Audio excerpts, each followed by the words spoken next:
অন্ন তুলে দিচ্ছে, চণ্ডালের কাছে গিয়ে তাদের উন্নতির জন্য কাজ করছি। আর স্বামীজি মেডিকেলকে বলেছিলেন, আমি চাই যে আমার যন্ত্রটা যেন বেশ প্রবলভাবে চালু হয়ে গেছে, আর যখন আমি বুঝব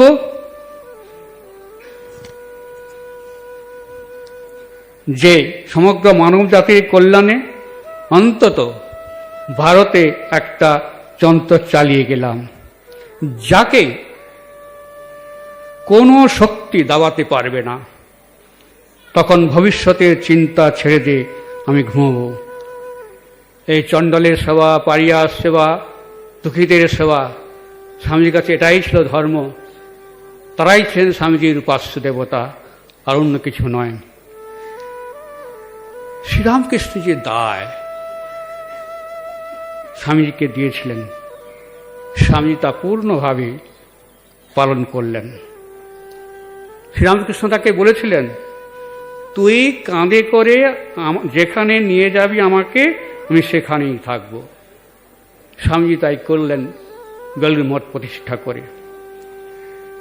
এবং তিনি যে বেলুড় মঠে আছেন তারও তিনি তিনটি পরীক্ষা করলেন। পরীক্ষায় করে বললেন ঠাকুর ঘরে গিয়ে, তুমি সত্য, তুমি সত্য, তুমি সত্য।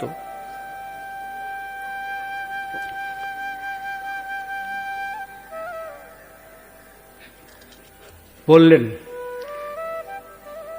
যে যন্ত্র চালিয়ে গেলেন তিনি, অর্থাৎ রামকৃষ্ণ সংঘ, রামকৃষ্ণ মঠ, রামকৃষ্ণ মিশন করে স্বস্তির নিঃশ্বাস ফেললেন।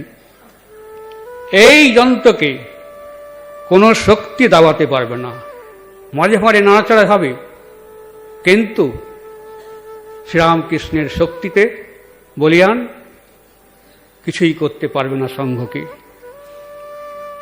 আর রামকৃষ্ণ সংঘ সমগ্র মানব জাতির কল্যাণের জন্য প্রতিষ্ঠিত। রামকৃষ্ণ সংঘের যে ভাবাদর্শ, পাপী নারায়ণ, তাপী নারায়ণ, সর্বজাতির দরিদ্র নারায়ণকে পূজা করাই হল একমাত্র উপাস্য। স্বামী তুরানী বলতেন, স্বামী দরিদ্রের ভালোবাসতেন, তার হৃদয় তাদের জন্য ব্যথিত ও বিদীর্ণ হতো। তিনি বলতেন, তারা আমার উপাস্য দেবতা। সেই জন্য আমাদের মিশন, তুরানী বলছেন, তাদের মধ্যে কাজ করে। সমগ্র ভারতে দরিদ্র নারায়ণদের সেবার জন্য আমাদের মিশনের শাখা কেন্দ্র আছে।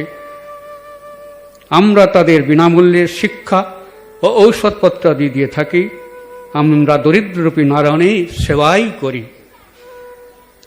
বেলুড় মঠ স্বামীজি আছেন, স্বামী বিজ্ঞানী মহারাজও আছেন।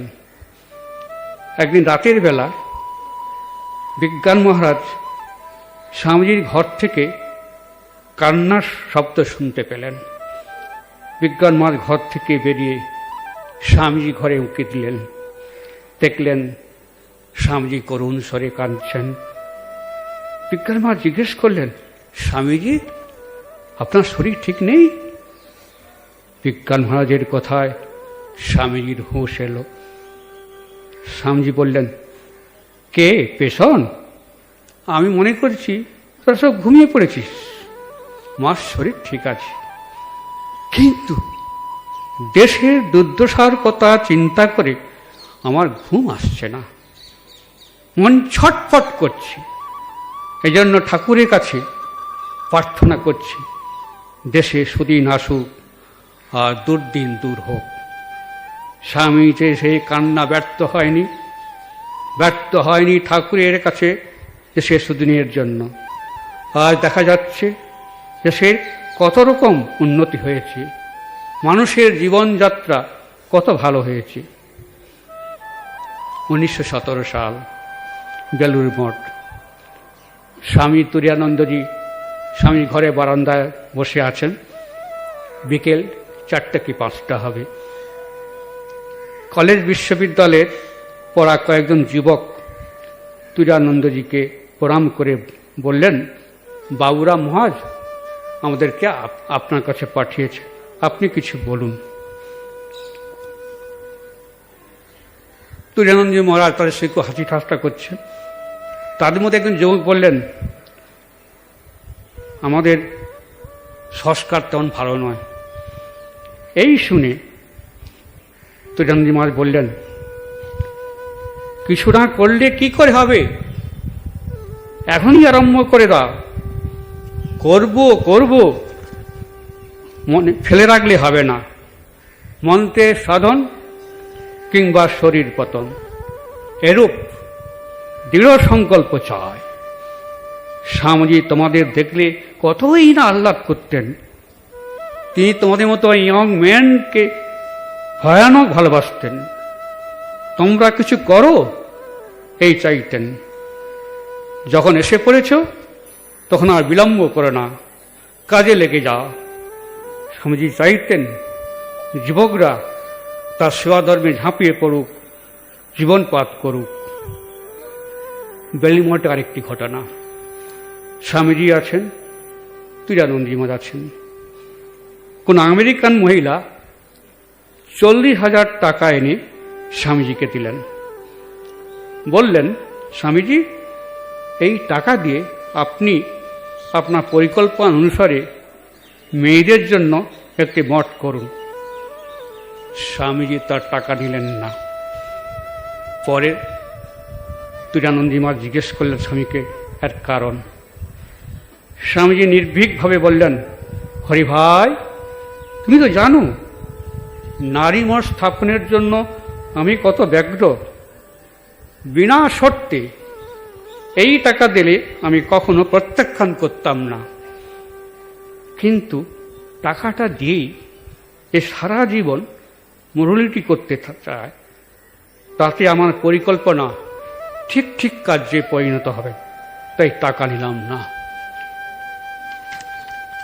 স্বামীজি যে নীতি আজ অনুসৃত হয়ে আসছে আমাদের রামকৃষ্ণের সঙ্গে, এবং এটিও আমাদের কাছে এক সতর্ক বাণী বটে।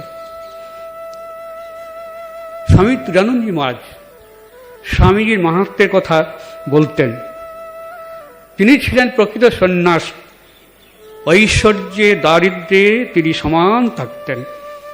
তিনি জগতের, তিনি জানতেন তিনি সাক্ষীস্বরূপ নিত্যমুক্ত আত্মা।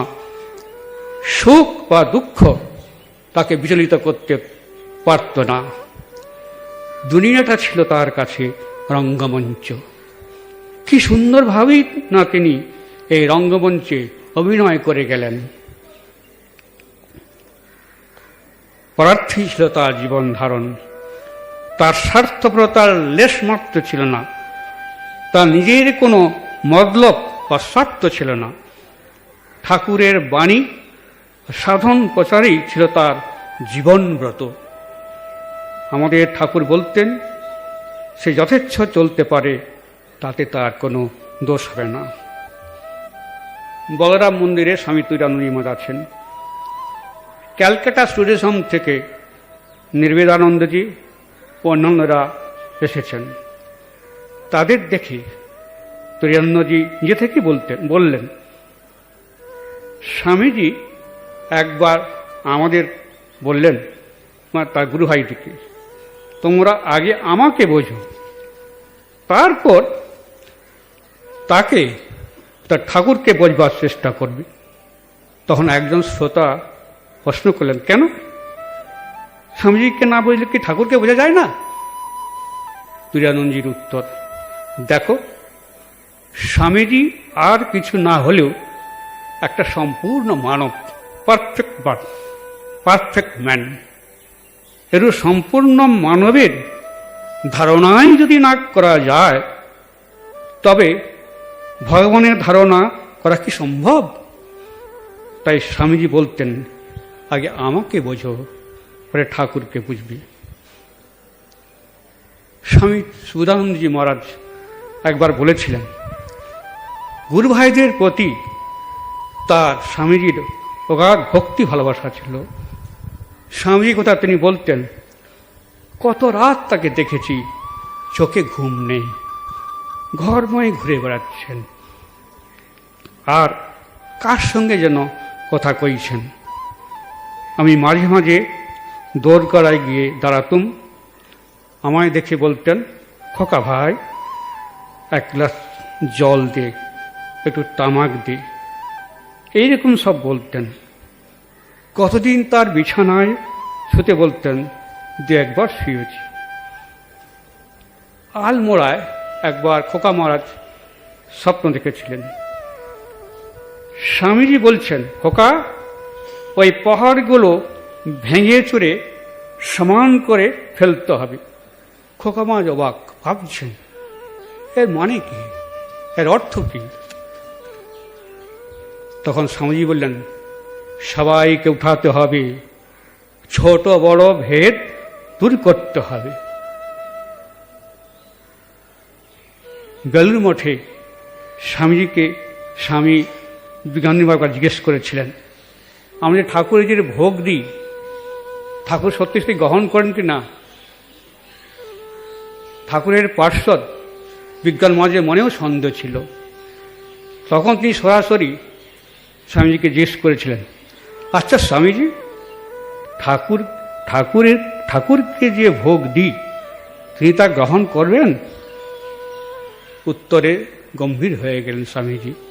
উত্তরে বললেন, গ্রহণ করেন বই কি, তার তৃতীয় নয়ন থেকে একটা রে ভোগের উপর পড়ে, তিনি তা গ্রহণ করে পূর্ণ করে দেন। দেখতে চাস তো, আজ ঠাকুর ঘরে দেখাবো। বিজ্ঞানময় আর কথা বলেননি। স্বামীজি ভারতের ভবিষ্যৎ অবস্থা দিব্যচক্ষু দেখে বলেছিলেন, এরপর আগামী 500 বছর কি কি হবে সব দেখলাম, তারপর মা বেটি আর দেখল না। আমি যা বলে গেলাম, এখন দীর্ঘকাল দাগা বোলালেই চলবে, নতুন কিছু করতে হবে না। একবার স্বামীজিকে তার গুরু ভাইরা জিজ্ঞেস করেছিলেন, তুমি তো সংঘটা চালাচ্ছ? তখন স্বামীজি বললেন, না, ঠাকুর ও মা কালী চালাচ্ছে।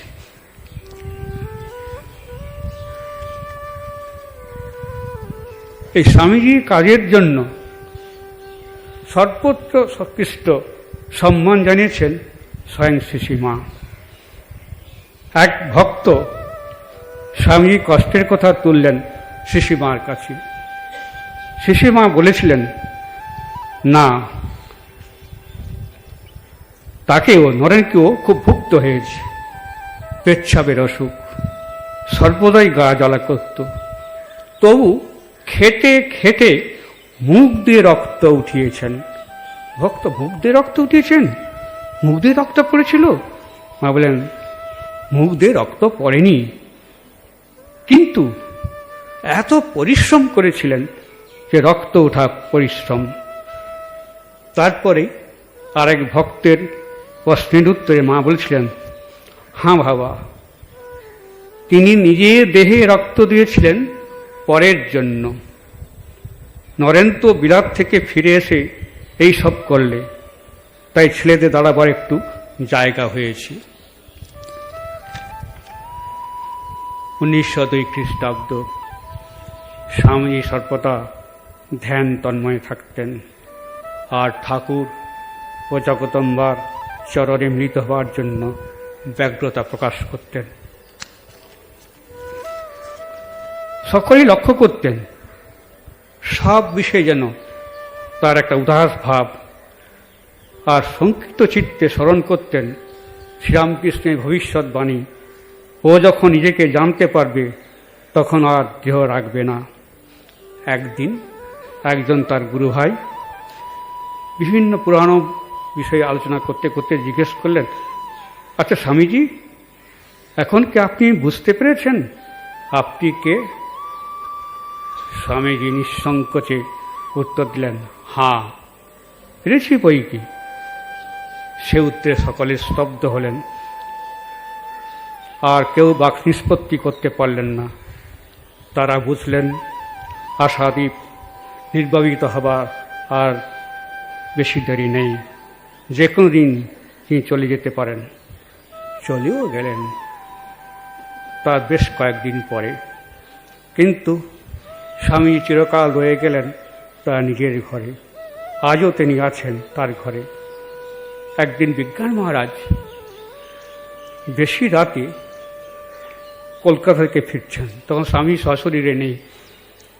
মঠের দক্ষিণের ওই পল্লীমঙ্গল গেটের কাছে সবাই মাত্র তিনি ঢুকেছেন, দেখেন একটা সার্চ লাইট মতো লাইট পড়ছে। বিজ্ঞানরা প্রথমে ভাবলেন গঙ্গার উপর দিয়ে বোধহয় কোনো স্টিমার যাচ্ছে, তারই আলো আসছে। কিন্তু যতই সামনে এসে এগুচ্ছেন দেখেন লাইট স্টিমারের নয়, স্বামীজি ঘর থেকে আসছে। বেলুর মঠে স্বামীজি ঘরে কিন্তু কেউ শোয় না। একদিন মহাপুরুষ মহারাজ খোকা মহারাজকে বললেন, খোকা, স্বামীজির ঘরে কেউ শোয় না, তুই ঘরটা আর শো না। খোকা মহারাজ সে রাত্রে স্বামীজি ঘরে শুয়ে ঘুমিয়ে পড়লেন। স্বপ্নে দেখেন স্বামীজি পেটে আস্তে আস্তে ধাক্কা দিয়ে বলছেন, খোকা, এক গ্লাস জল দে না ভাই। পরদিন সকালে উঠে খোকা মহারাজ মহাপুরুষ মহারাজকে বললেন, ও ঘরে যেন কেউ না শোয়, ঘরে স্বামীজি এখনো আছেন। আমাদের বিশ্বাস স্বামীজি এখন তার ঘরে আছেন, ভবিষ্যতেও থাকবেন। যতদিন রামকৃষ্ণ সঙ্গ থাকবে ততদিন এই ঘরে থাকবেন। ওম শান্তি শান্তি শান্তি। হরি ওম তৎসৎ। শ্রীরামকৃষ্ণ অর্পণমস্তু।